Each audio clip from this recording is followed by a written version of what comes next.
Hello everybody and welcome to the second lesson of the non-examined assessment for Design and Technology GCSE. Today we're going to just go through the agreed projects that most of you filled in the survey for last week, and then we'll look at the product mind map and research plan. I made a little note there that we also have a YouTube playlist, but if you're looking at this right now and hearing my voice, then you've probably found that. So a recap of what we did last week. So we viewed the three contexts: teenage lifestyles, multifunctional living, and nature and the environment. We decided which context we'd work with. We completed a context analysis mind map, so we put that context in the middle of the mind map and looked at all our possible ideas around that. And at the end of it, we filled in a survey saying what project we would like to do. And for those of you that are confused about my appearance right now, that probably means you've not clicked on the survey, because the final bonus question at the end of the survey was, would you pay more attention to these YouTube videos if Mr. Thompson and Miss Anderson were wearing fancy dress? It's only me today, but Miss Anderson will be in fancy dress at some point in the future.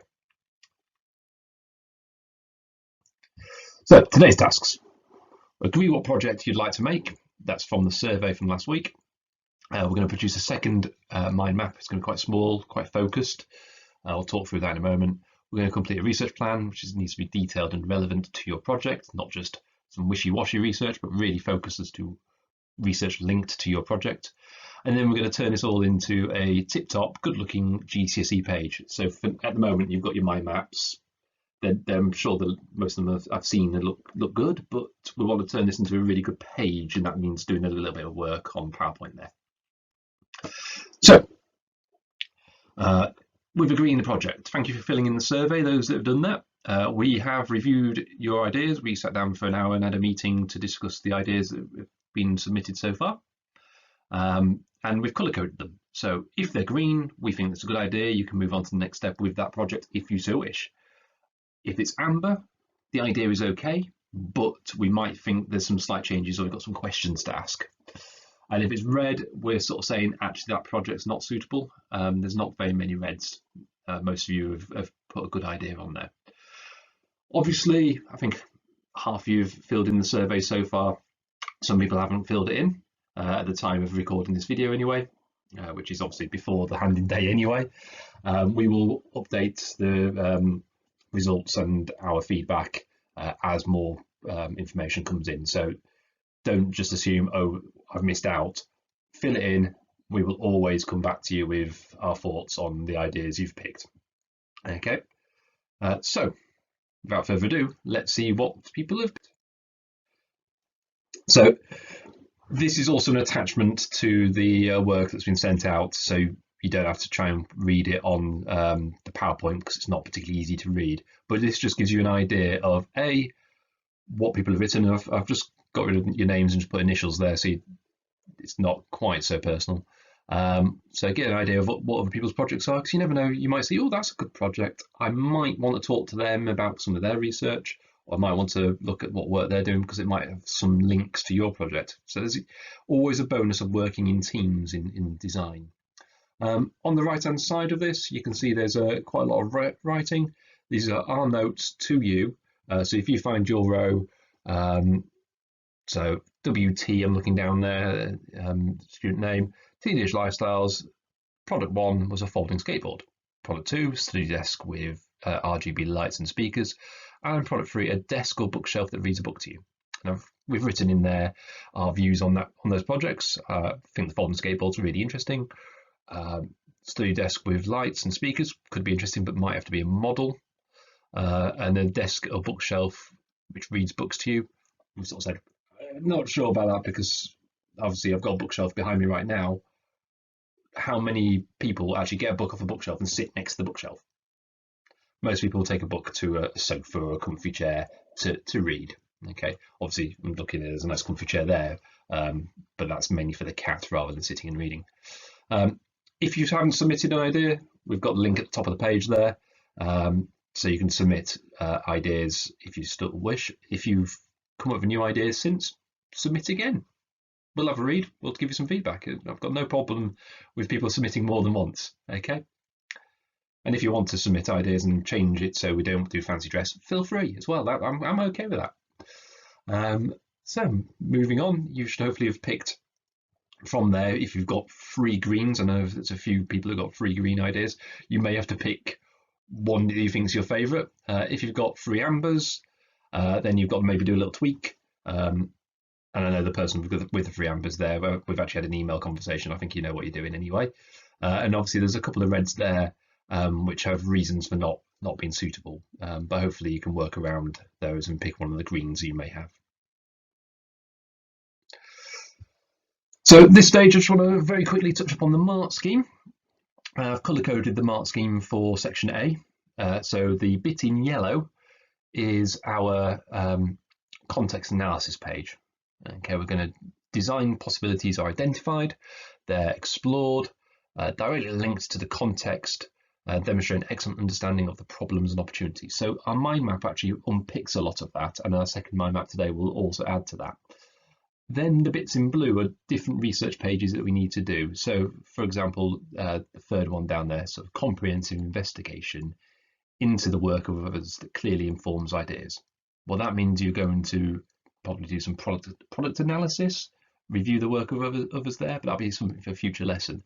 But I just wanted to give you a view of this, so you've got an idea of what we're working towards. So what we want to make sure is we've got lots of ideas on our mind maps. Then we're going to highlight which ones we think are good ideas and take them forward. Okay, that's the key bit that we need to take out from the mark scheme today. Okay. So today's task 1, 45 minutes. You might want to just hit pause on this and work after I finish talking about this page, and that's fine. So you're going to complete a second mind map with your agreed or chosen project in the centre.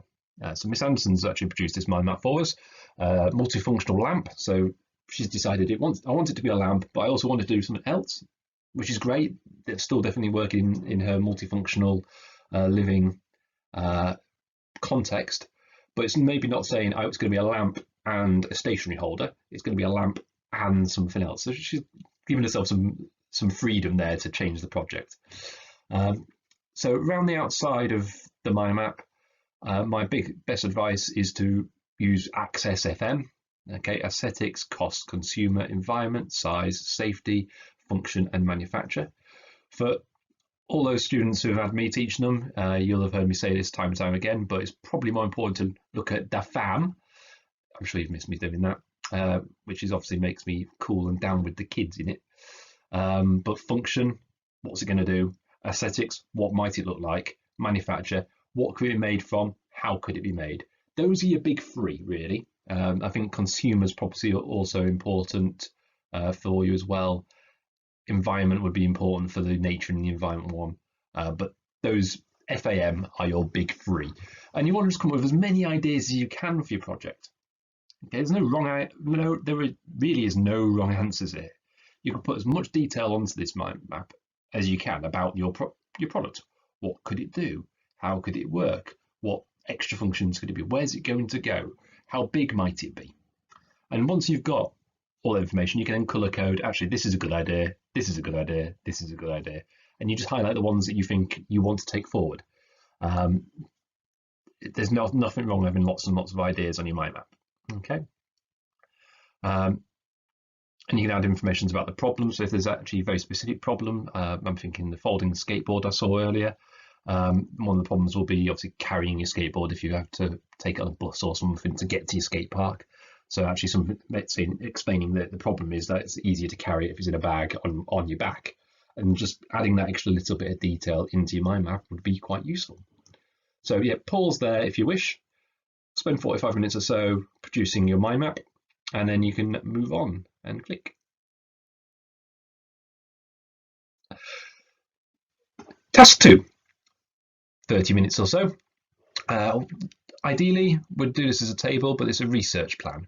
You don't have to do it as a table, you can do this as a block of text, but tables are quite easy to review, easy for you to check have you done things against it, and it's easy for me to mark it because I can see really clearly where things are.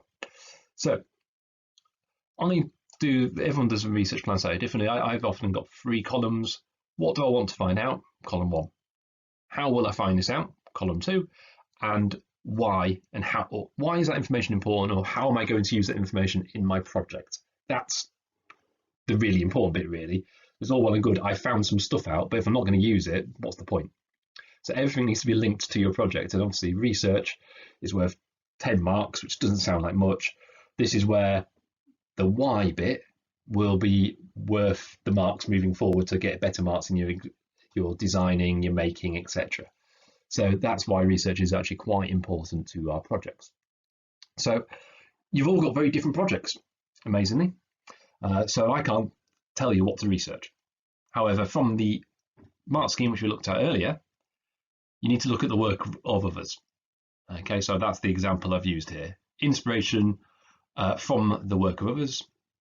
So I'm going to collect a mind map of images or mood board of images from internet searches. That'll give me some inspiration. Great. I'm also going to visit a shop or review an existing product that I have at home. So if you're producing a lamp, here's a lamp, you would take your lamp, take some photos of it, and talk about it and write about it, and we'll look at that page later on. But I've color coded these. So green is primary research. It's research that you undertake, and it's really, I'm going to say, it's the better form of research. It means you are very confident in what you've found out. Red, secondary research, it's got value, but you can't always be confident in the information exactly of what you found out. You might not always be able to trust it. So there is a definite difference there. And then on the left-hand side of this page, I have produced a list of bullet points here of all the different things you might think about researching. Obviously, your projects are all very different. So if you're looking at, as it says there, size of certain products that link to your project, if you're making a stationery holder, you need to know the size of pens and pencils. If you're making a skateboard, what's the size of the, what do you call them, wheel sets, trunks? I forget what they call them. What size are those? How do they attach? That's something you're going to have to find out. So think of the bits you will need to find out for your project. At the end of the day, you're going to make something. And if all of a sudden you've got this amazing product in front of you, but no folder to back up to say how you found out the information, then your folder sort of falls apart.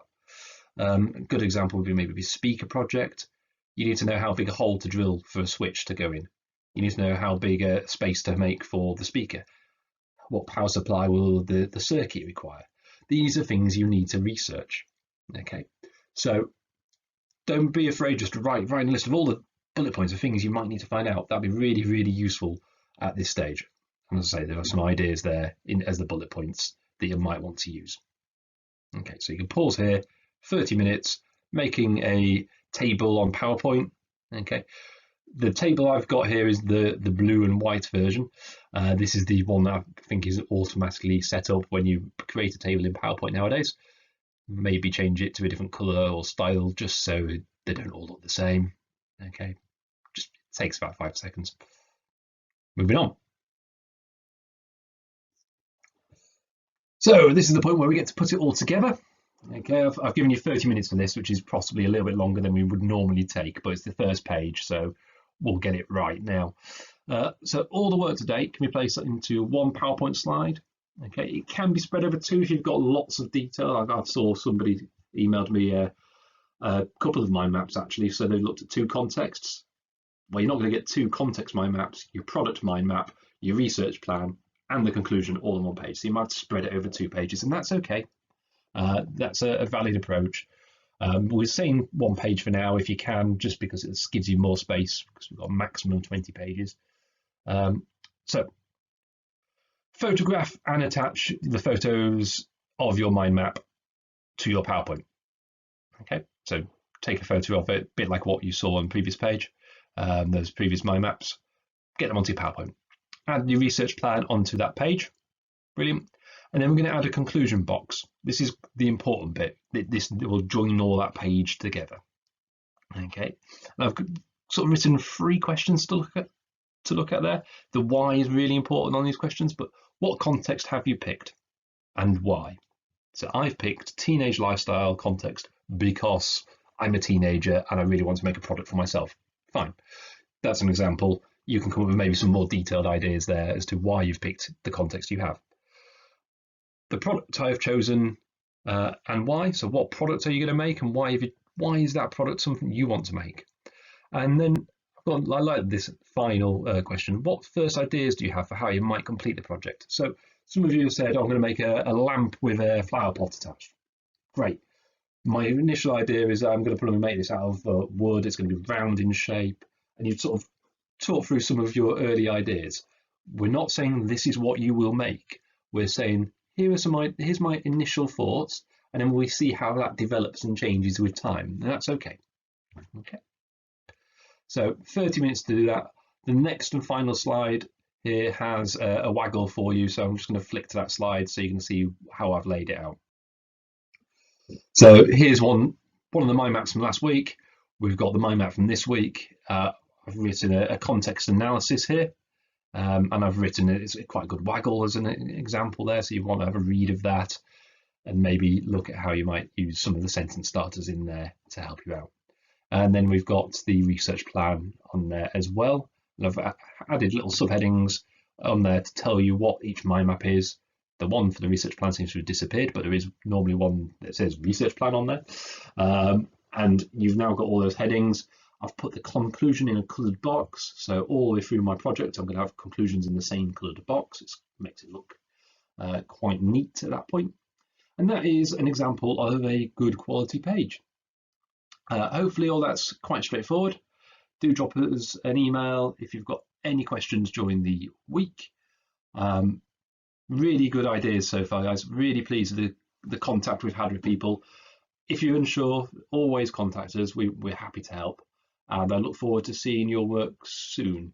If you can try and upload this one slide once it's complete onto Show My Homework, it gives us an opportunity to review it and offer some more feedback ready for next week. Take care. Bye-bye.